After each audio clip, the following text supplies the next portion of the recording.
God bless football, Billy Gill. God bless football, Mike Golic.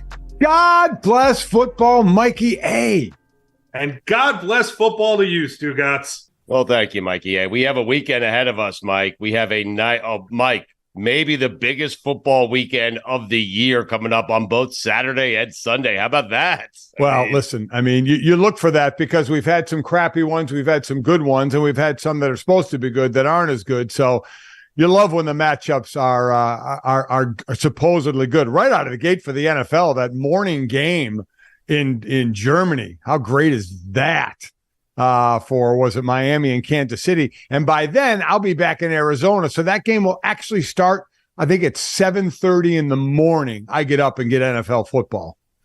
How do you feel about that? Love it.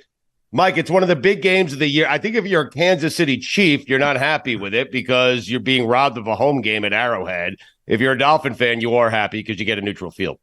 Yeah, players, I go from a player's perspective. They don't care if they get one less home game. Fans do, certainly. For Kansas City, in all honesty, they're like, get us back on the field as soon as we possibly can so we can get rid of the stench of that game that they played against Denver. They're just looking to get back and play well again. Because that was brutal. So interesting all the way to Germany for it. But, them's the apples. Both teams got to play under the same conditions. Mike, do you think this is a year where we could see a wide receiver as the NFL MVP? Meaning A.J. Brown and Tyreek Hill both have a very good case. Yeah, listen, this is why I don't like the award. I don't like the Heisman, and I don't like the NFL MVP. I get the quarterback is the most important position, especially in the NFL. In college, it certainly can go in other ways a little easier than the NFL. But in the NFL, it's basically a quarterback award. When, just like in college, I've said before he got hurt, Brock Bowers, in my estimation, is the best player in college football, but he's not going to win the Heisman. He's certainly not going to win it now that he got hurt.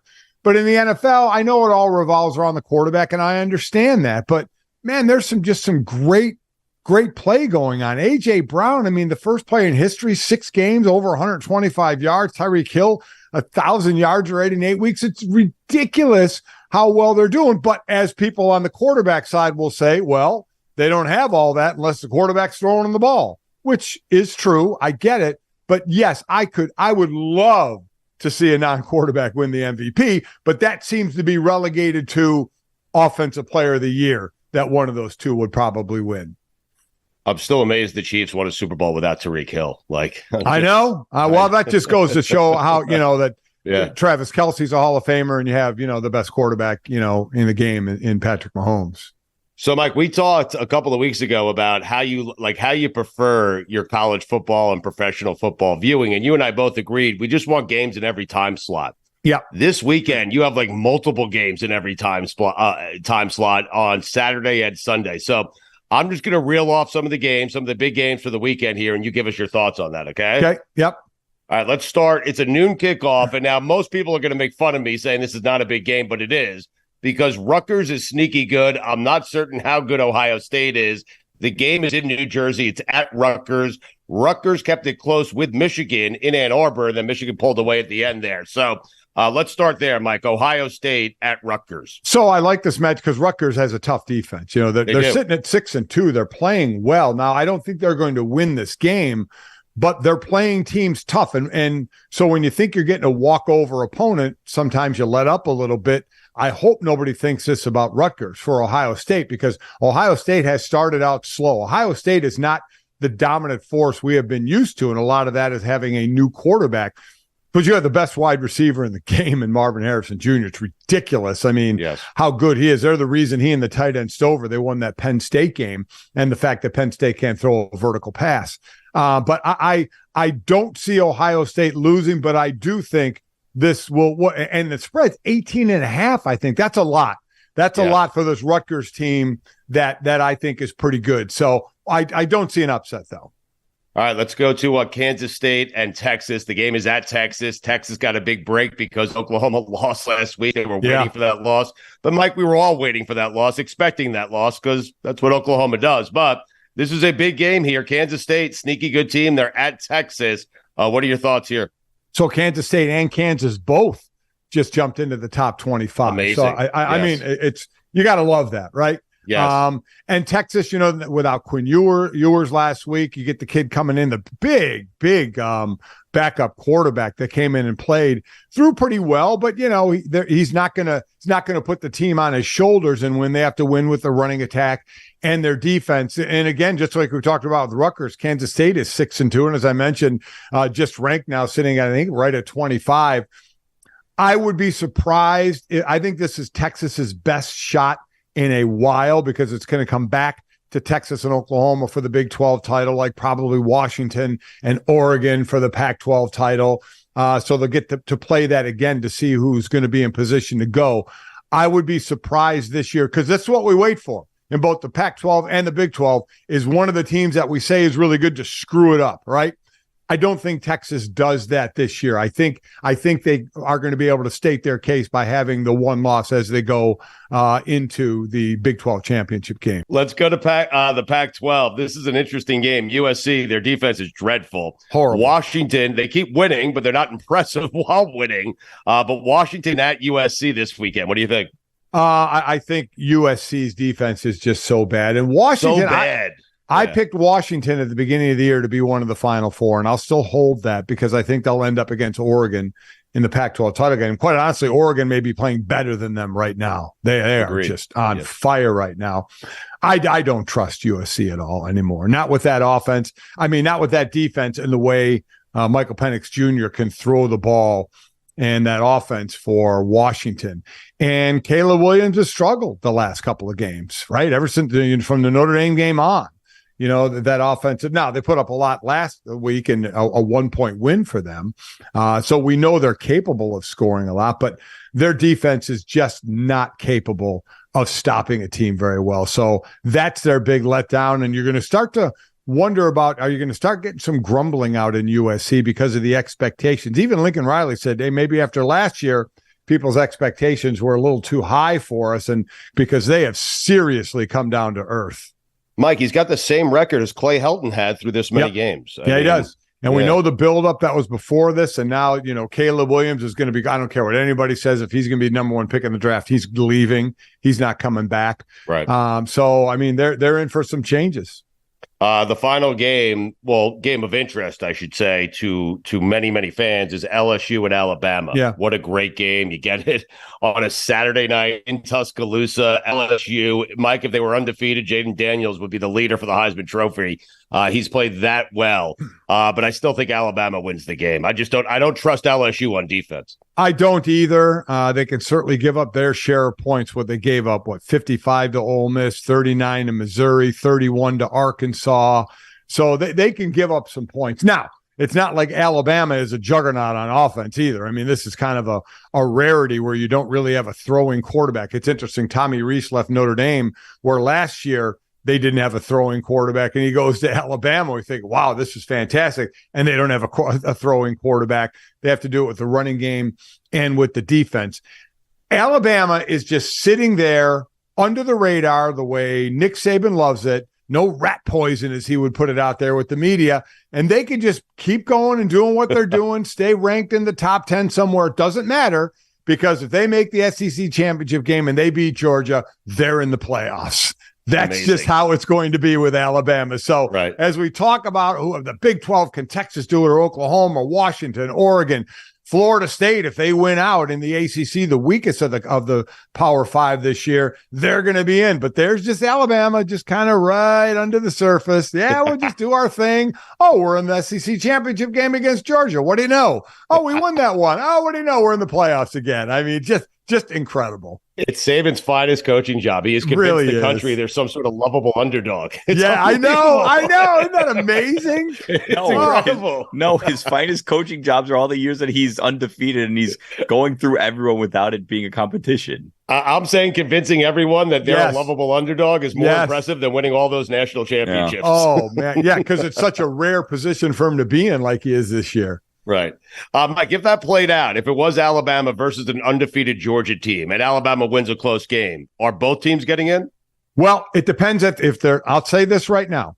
If there's three other undefeateds, Georgia's going to be out, because Georgia, the schedule has been, we talked about how easy the schedule has been for Georgia. And at times they haven't looked great. So if you get, say, let's just go through it. Let's say Michigan is undefeated, win the Big Ten. Yep. Florida State is undefeated, win the ACC. And Washington wins it, stays undefeated in the Pac-12. Can't keep them out, right? You'll have a one-loss Georgia and a one-loss Alabama, and Alabama will have beaten Georgia. I think Georgia would end up being out. And it would be Bama and those three undefeated teams. That would be just incredible. But if there's another one-loss team in there, then we've talked about this before. You could get the loser of that SEC title game if it's a really good game in the Final Four. All right, quickly, Mike, 4 NFL games for you. Dolphins, Chiefs, 9:30. I think Kansas City should be upset. This game is being played in Germany. Dolphins are happy. They get a neutral field, but Kansas City, this game should be played at Arrowhead. I'm not happy about this. You want to see if the Dolphins can win on the road in Arrowhead. We're not going to see that. We're going to see them play the Chiefs on a neutral field. It's a great game regardless. What are you thinking here? Oh, it is a great game regardless. We're still waiting for Kansas City to rely on another receiver, aren't we? Right? I mean, now they did win it, obviously, without Tyreek Hill. They find somebody else that they can rely on, but that hasn't really happened this year. Rashee Rice, the rookie, has really been the guy, right? I mean, you got 54 receptions by Kelsey, then you knock it down to 30 by Rice, and then after that, you're going to a running back in Pacheco. So they really haven't found that other receiver to count on a lot.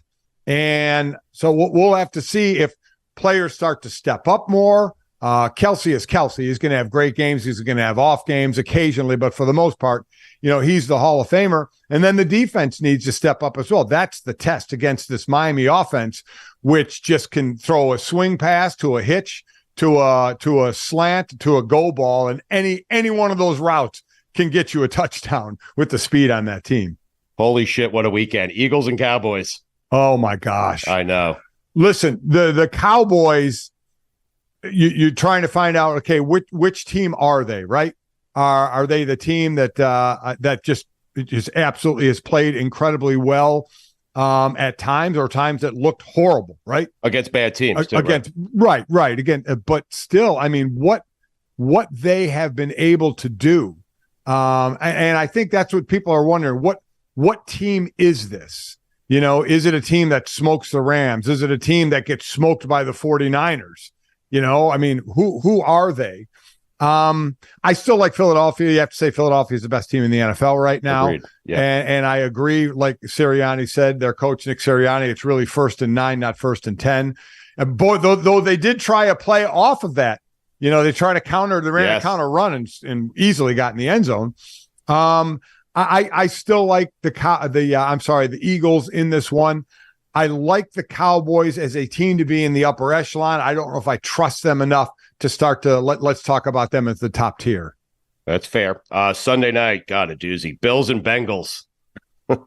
First and foremost, I mean, we're a year over from DeMar Hamlin, and the fact that game got called last year because he was laying there gone on the field and got brought back. Just the fact that a year later he's on the team and on that roster and still out there doing what he loves to do is so far supersedes anything football-wise.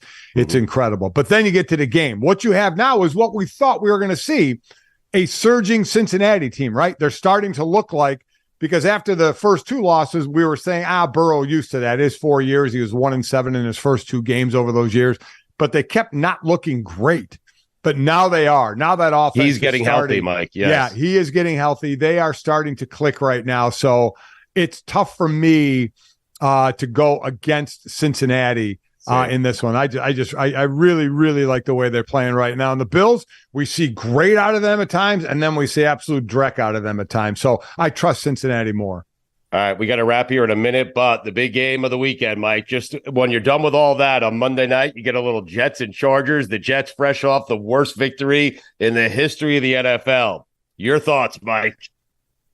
Seriously? You want me to give thoughts on that game? The big game. The Jets are in playoff contention. They're 4-3. They have a better record than the Chargers. And the Chargers just came off a win over the Bears. The Chargers, because I called Chargers and Bears last week, and I'll say this, and looking forward to this game, because of the Jets defense, the Chargers looked most like the Charger offense this past game. Austin Ekeler, who had his worst 2-game stretch, the first 2 games he came back in his career, he was a monster. and just exactly what he needs to be for this team. And Herbert was throwing well.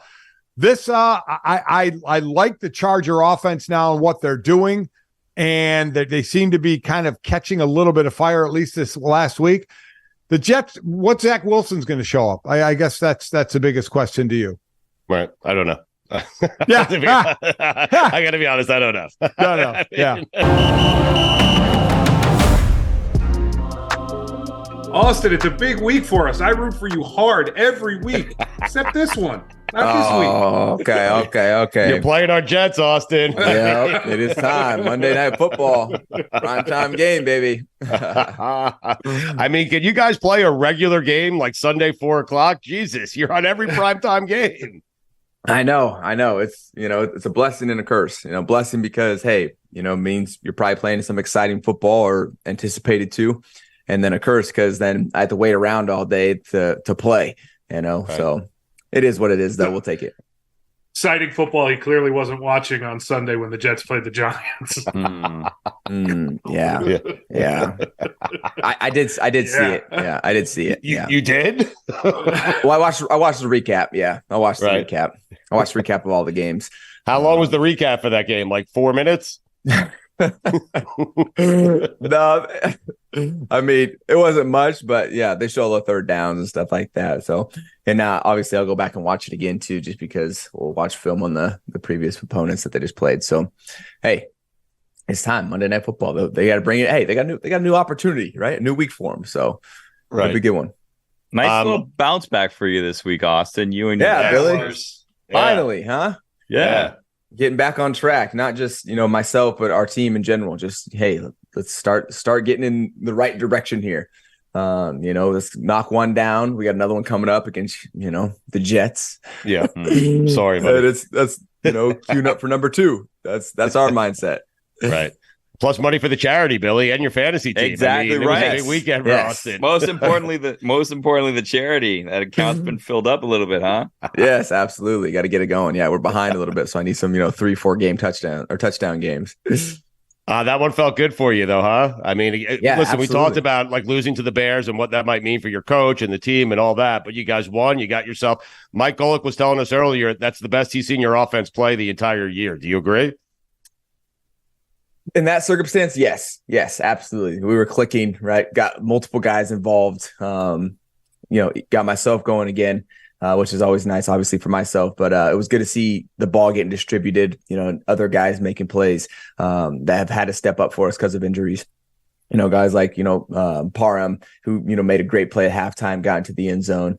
And, with Mike going down, Josh Palmer has been injured a little bit as well. So it's like guys are having to step up and, it was good to see that. So I like where we're at right now. We just got to carry it over and do it again. I found it. I actually wrote this down as Chris Collinsworth was saying this. I don't know if you go back and watch your own games and watch the telecast and hear what the announcers are saying about you. No, I cannot stand. Yeah. I cannot stand watching the games with the commentators on. Okay, sound down. Who do you hate the most? Who do you hate the most, Austin? I don't even pay attention to them. I don't know. I don't know any of their names. He doesn't hear them to them. I don't want to listen to them because the stuff they say is just like. I get it. They're saying it for TV to kind of give some type of context, but I'm just like, no.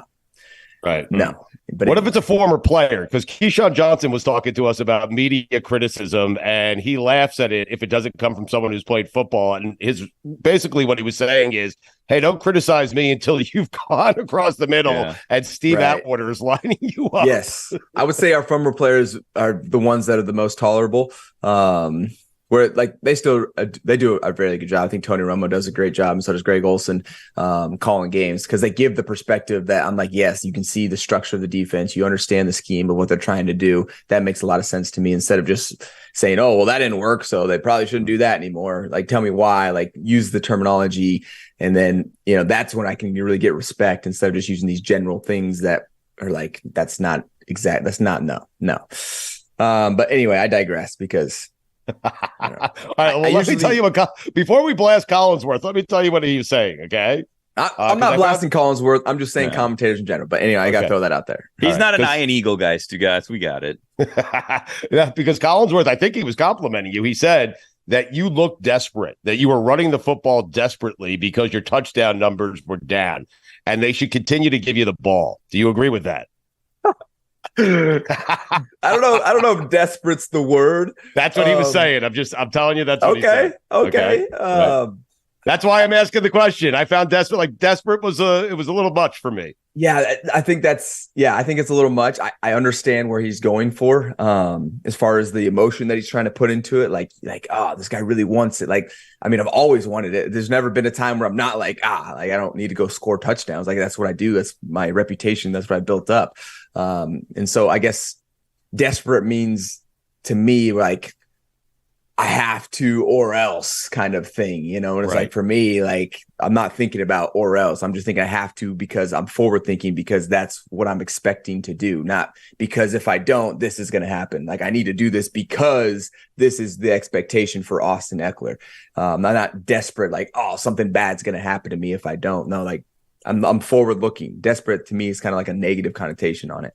Yeah, I thought it was a poor word choice when he was like to be honest, what he was saying was, you have set the bar so high for yourself and you've missed some time this year because of injuries and you're not having the customary season that you have, that it looked like you wanted to get it back all in one game, and therefore they should keep giving Austin Ekeler the ball. Hey, if that's what you want to call it, sure. But, if we can give me the ball, then look, I'm going to try to make everything I can in my energy to make it go forward. And so that's my mindset every single week, whether you want to call it desperate or, fanatic or, just, I don't know, enraged, whatever you want to call it, any of those energy terms of like, hey, there's a lot on the line, you got to get it done. Yes, it's all of those. I was reading an article and the writer was making an argument for you as the strongest pound for pound player in the NFL. Do you think you are? Man, I would say probably in my younger years. I still maintain great physique, great strength, all of that. But definitely not like when I was in my first 3-4 years of my career.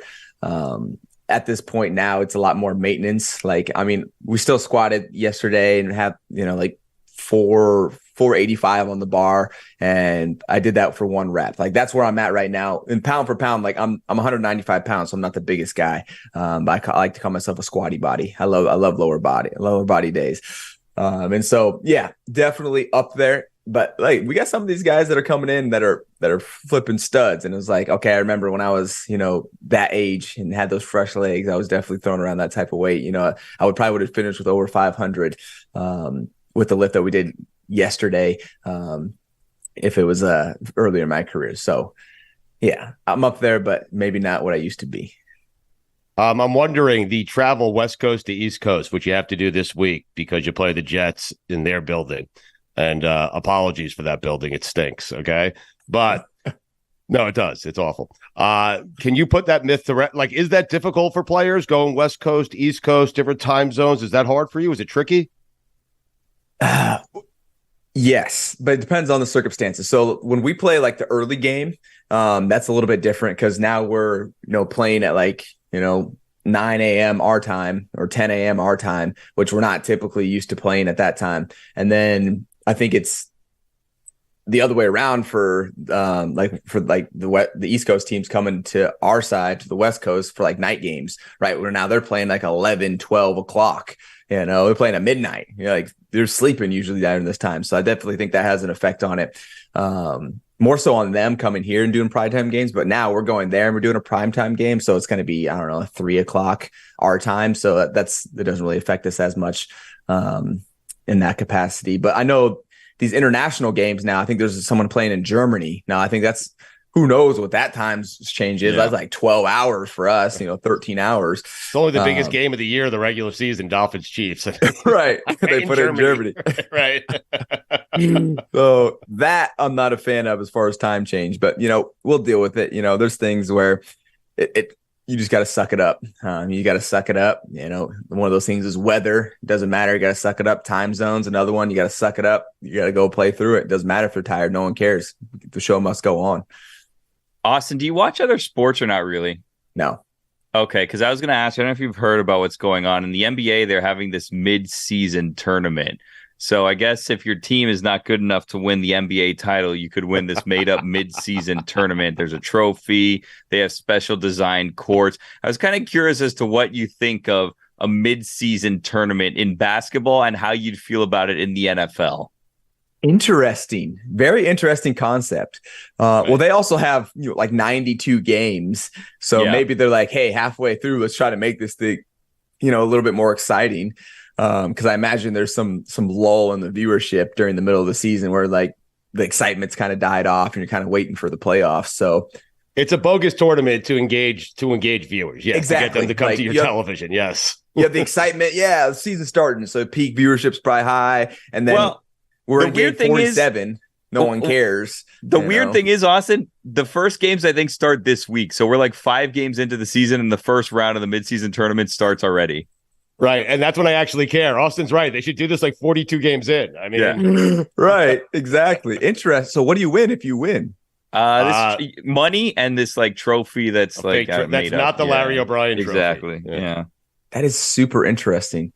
Right. So you have a midway season tournament that's just for bragging rights. So I believe that the games, at least in the early rounds, count as regular season games. So I guess some of the games are just deemed as this is part of the mid-season, tournament. And if you win, you advance further. And then eventually, I think that the winning team, the players get $500,000 each. And if you finish second, you get like $200,000. And it like goes down depending on how far your team goes. Conspiracy theory. It was brought to them by the gambling apps because they wanted to create more opportunities to make money gambling. Wow. And maybe because now there's a tournament you can gamble on, and now there's more. Right. There's odds for teams to win that tournament. Yeah. I like this path. Are you a conspiracy theory guy? No, I'm not. I just randomly thought of that. You were sorry. I was hoping that the next thing you said is the pyramids aren't real or something. I was like, okay, here we go. Yeah, get into Billy, I'm trying to think like what the fake Lombardi trophy would be called. Yeah.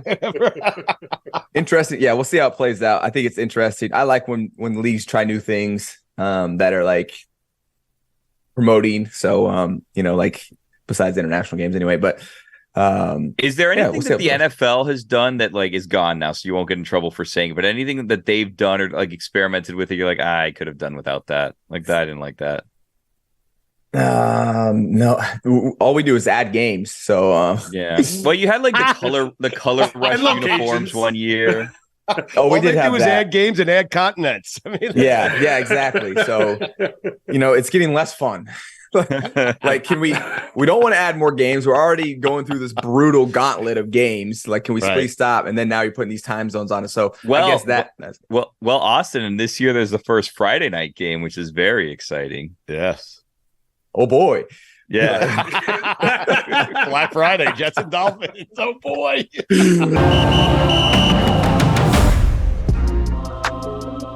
Mikey A, what a special day. What a very special day. The Nigerian Nightmare Christian Okoye is with us. He has a new book out.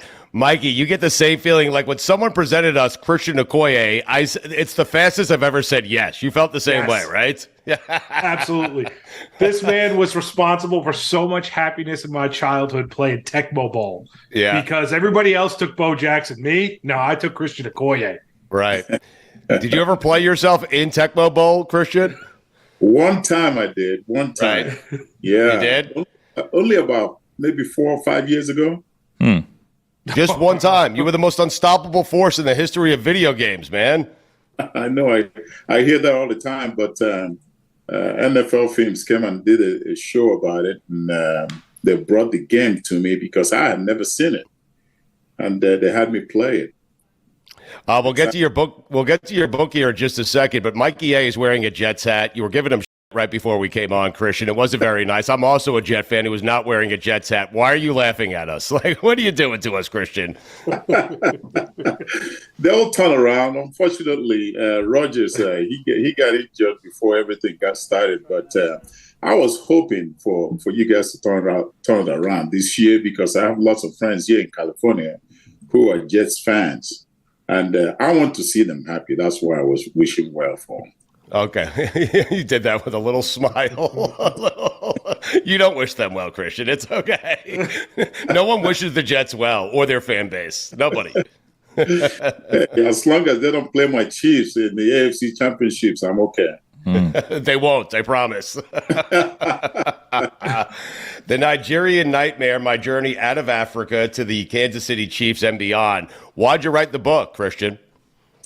Well, ever since I retired from the Chiefs, people have been asking me to write a book, to tell my story.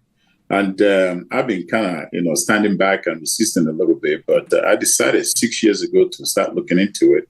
And finally, I found a guy out of New York, of all places, to help me write it. His name is Greg Hanlon, who is a very brilliant individual. He wrote a ridiculous book as well as a few other guys. So I invited him to take a look, and he loved it, and we got it done. What makes your story so fascinating, if you could share that with the audience?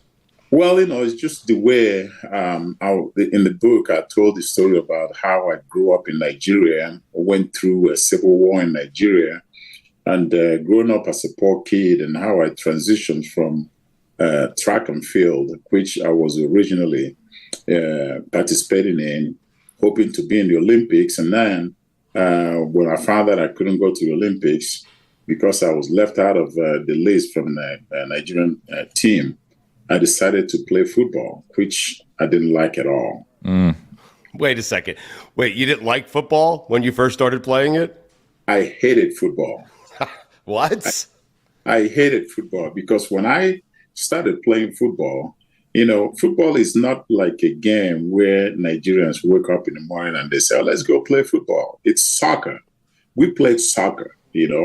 Soccer is what I love. Yeah, I love soccer today more than football, of course. And,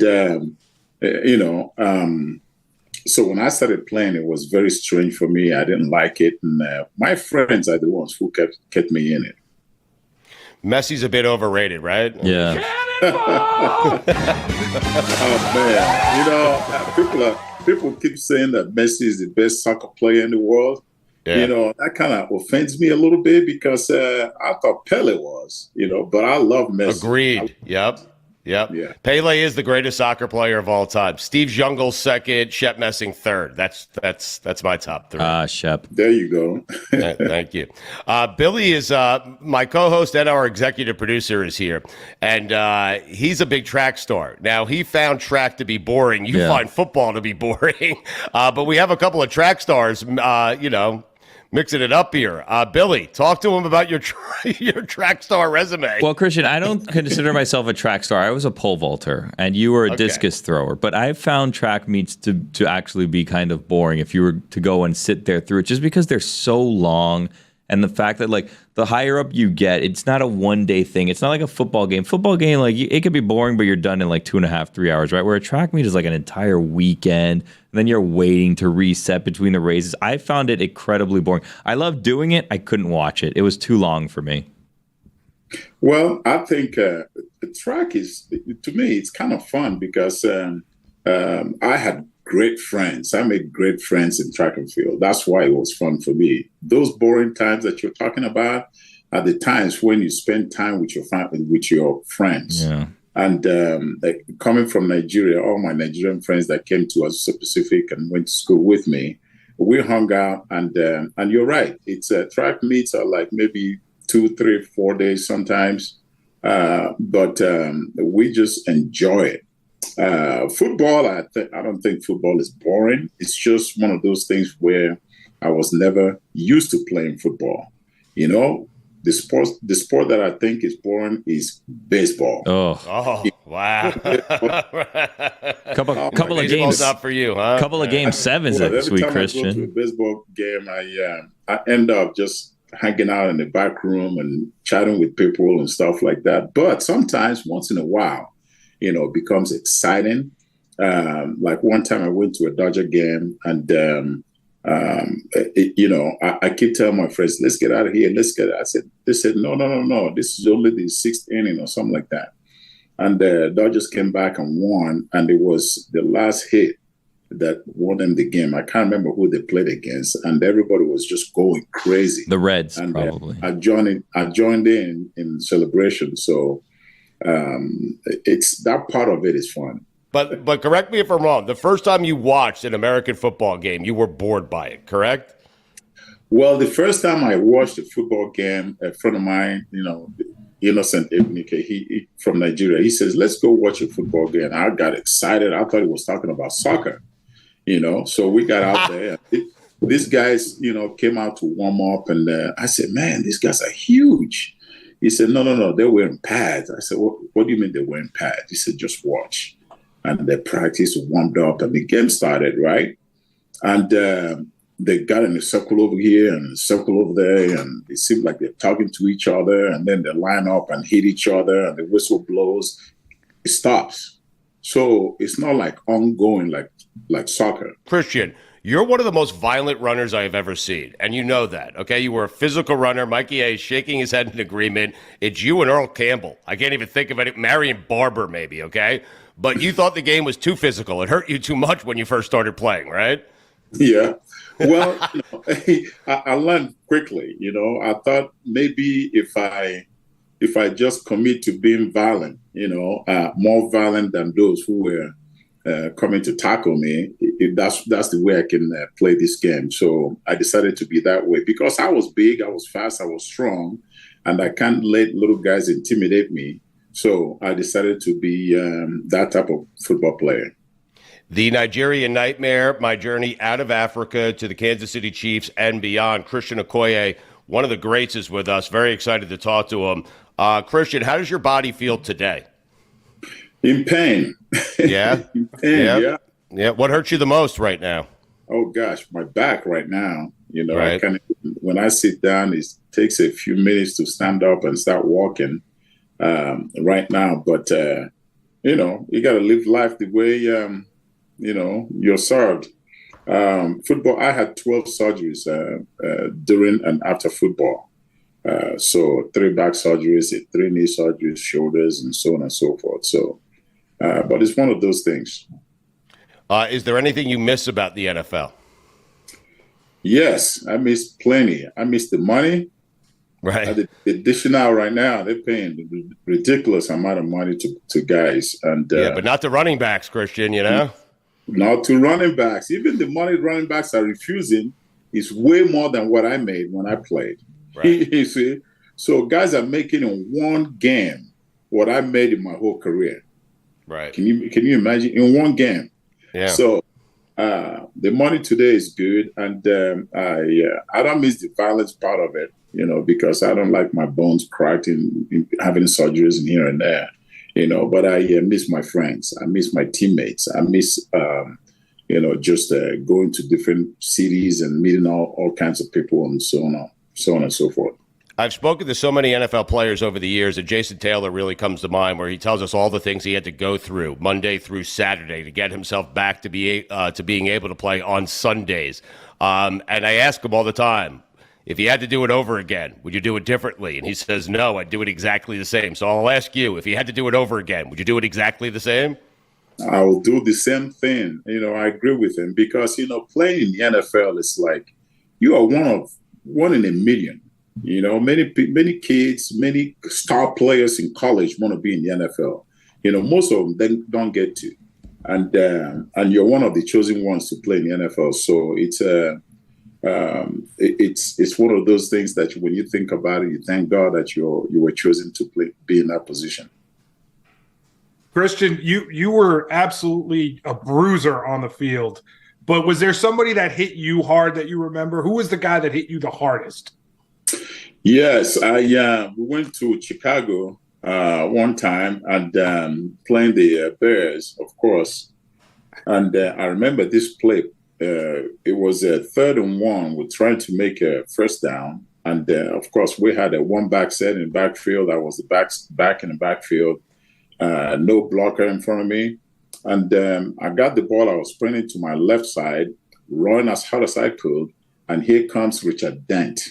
If you remember him, He can run, he can play, he's strong, and he's fast too. And I saw him coming. I said, I got to get my first down. So I lowered my shoulder. I hit him as hard as I could. Boom, he fell over there. And of course, he was doing the same thing to me. And I fell over here. And I got up, man. My head was woozy. I got up, I shook my head. I remember.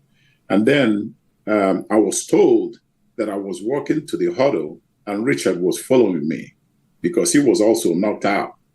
We knocked each other out. He followed you back to the huddle. He followed me back to the huddle, and one of the offensive line told me, "Hey, Richard, your huddle is over there." But right. we talk about it today and kind of laugh. Man, yet you do it all over again. I mean, yes, of course. Sometimes in life you got to do the hard things. Right. There's really no good way to ask this, but I do wonder, like, Christian, do you ever think, you think of the Steve Atwater hit, you think of, what happened to your knees, your body's not feeling good. Do you ever think what your career would have been like? It was a great career. You're in the Chiefs Hall of Fame, but you could have been in the Pro Football Hall of Fame. Do you ever wonder to yourself, hey, what my career would have been like had I not sustained those injuries? Well, I never thought that. I'm happy the way my career went. I'm really, really happy the way it went. And Steve Atwater thing is one of those things that look good on TV, and I think he will probably tell you the same thing. It was one of those things that look good on TV. It was a Monday night football game. We played him twice a year, and many times I went against him was not recorded or shown. But that one right there was made popular, and many people talk about it. Right. But the one hit I think I remember. Everybody else remembers Steve Atwater, but I remember Richard Dent, and he remembers that too. We talk about it all the time. Yeah, he was a bad man. Do you still follow the Chiefs? Of course, man. I have a season ticket. I go back. I only play for the Chiefs. I didn't play for any other team. Right. So I do go back to Kansas City. I love me some Kansas City Chiefs fans, and I go back to the city, go back to games, and even fly to some of the away games to watch him play. Nice. Have you met Taylor Swift yet? Everybody did that. No, I haven't. If I run into her, that'd be nice, but I'm not going to look into getting to meet her or anything like that. My daughter wants me to go and meet her. Well, of course she does. I mean, are you kidding me? She has no interest in the Chiefs. She has no interest in being there with Dad.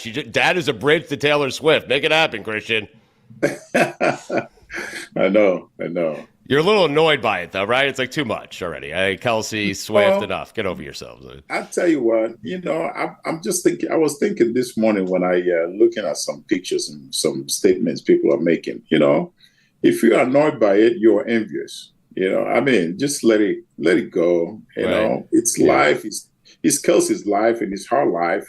They just happen to be popular, and they're out there, and people love her and people love him, and some women are jealous that they got together.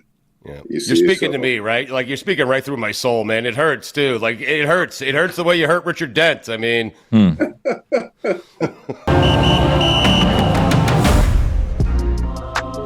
what a weekend we have, boys. It is a big weekend, both Saturday and Sunday. Big weekend of football. You excited, Billy? I am excited, but I'm excited about most weekends because it's the end of my week. Does that make sense? Yes, it does. It does make sense. Mikey A, are you excited for the football weekend coming up? I want to get to the college football playoff in a second, or the college football. The committee came out with the rankings for the first time this season. I want to address that in just a second. But Mikey A, are you excited for a big weekend that caps off with Chargers Jets on Monday night? I think I'm a little nervous about trying to find time to do anything other than watch football on Saturday and Sunday, because we just have game after game in slot after slot for Saturday and Sunday. So I'm trying to figure out when I'm going to get some stuff done. Billy, do we have a fantasy football contest before I get to the college football playoff? We do. Go to dkng.co/LeBatard. Compete against us in weekly fantasy. Guys, I did so last week. I won $6. Boom. Doubled my money. $3 Really? buy-in, $6 payout. If I would have invested $1 million, I'd be $2 million richer now, even though I don't have anywhere near $1 million.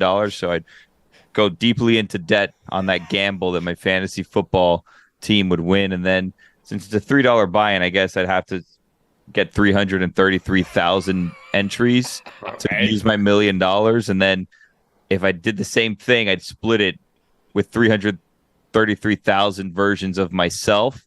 And I think there's like only 125 winners. So I don't think that I would have actually, it probably wouldn't have been financially sound decision. Yeah, and it's a gamble. But hey, you know what? Doubled my money. I won $6 on the 3 that Life's I invested. a gamble, Billy. You know what I'm saying? It is. Life's Yeah, but I feel like I made the prudent decision in only, spending $3 instead of $1 million that I didn't have in the hopes of maybe doubling it. So, Mikey, do you understand the single word that he just said? Like any of it? Any of it? I caught bits and pieces. I knew 3 and million. yeah.